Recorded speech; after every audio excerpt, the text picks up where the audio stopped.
Le premier truc qui me frappe sur l'image, effectivement, c'est un très beau ballet. Mais moi, c'est le cadreur. Le cadreur, celui qui filme. C'est celui qui filme. Pourquoi? Les images sont très belles. La mise au point est parfaite. Ça ne tremble pas. La caméra est stable. On voit qu'il se déplace, alors que le terrain a l'air assez inégal. On voit qu'il se déplace très correctement. On dirait presque un cadreur professionnel. On a l'habitude de voir, on a vu beaucoup de vidéos sur ces batailles, sur ce conflit, où c'est pris par des téléphones, et on voit, bon, parfois c'est un peu bricolé, parfois c'est un peu maladroit. Là, c'est étonnant. La première chose qui me frappe, c'est ça, c'est le cadrage qui est parfait. Regardez, il y a un panoramique qui tourne autour, tout est très propre. Regardez, ça c'est magnifique, on est dans un film d'action là. L'autre chose qui me frappe, c'est l'équipement. Tout le monde est cagoulé. Tout le monde est cagoulé. Ça, c'est pas habituel?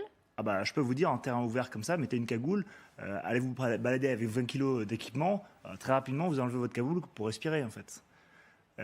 Donc il est tout à fait probable qu'ils aient mis les cagoules justement au contact des Russes pour camoufler leur visage, etc. Ça je l'entends parfaitement, mais ça reste quand même très étonnant. Le BTR, je ne suis pas un expert, mais c'est peut-être un BTR. BTR. C'est le véhicule de transport russe.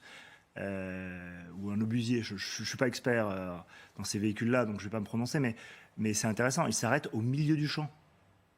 Il est arrêté par des fantassins au milieu du champ. Il n'y a pas de dispositif d'arrêt, il n'y a rien. Est-ce qu'il a été appelé? Il arrive pile poil à l'endroit où il y a ces hommes qui se déploient magnifiquement autour avec le cadreur. Bon. Conclusion, parce que là vous nous donnez des éléments qui laissent penser que c'est trop beau pour être vrai. Est-ce que c'est trop beau pour être vrai? Moi je suis là pour analyser et je veux juste soulever ces éléments-là, le fait que avoir des belles images comme ça avec tout le monde parfaitement équipé, tout le monde a tout ce qu'il faut, alors qu'on sait très bien que de part et d'autre, les Russes comme les Ukrainiens, il y a parfois des défauts de matériel. Là, je constate que tout le monde a son chargeur à poste, tout le monde a des Kalachnikov avec des équipements qui se ressemblent tous. Il y a une forme d'uniformité, alors que c'est pas commun sur le front d'avoir une uniformité parfaite. Vous allez toujours au bout de cette logique qui consisterait à dire que soit ils ont répété la scène. Non, je n'irai pas jusque-là, mais il y a certaines choses qui m'intriguent. Voilà. Pas de conclusion non plus, mais peut-être une hypothèse, c'est qu'en effet, cet engin blindé s'est rendu, mais dans des conditions un peu plus dramatiques que ce qu'on voit là à l'écran, et puis on leur a fait rejouer la scène. La scène est réelle, et à ce moment-là, elle est rejouée.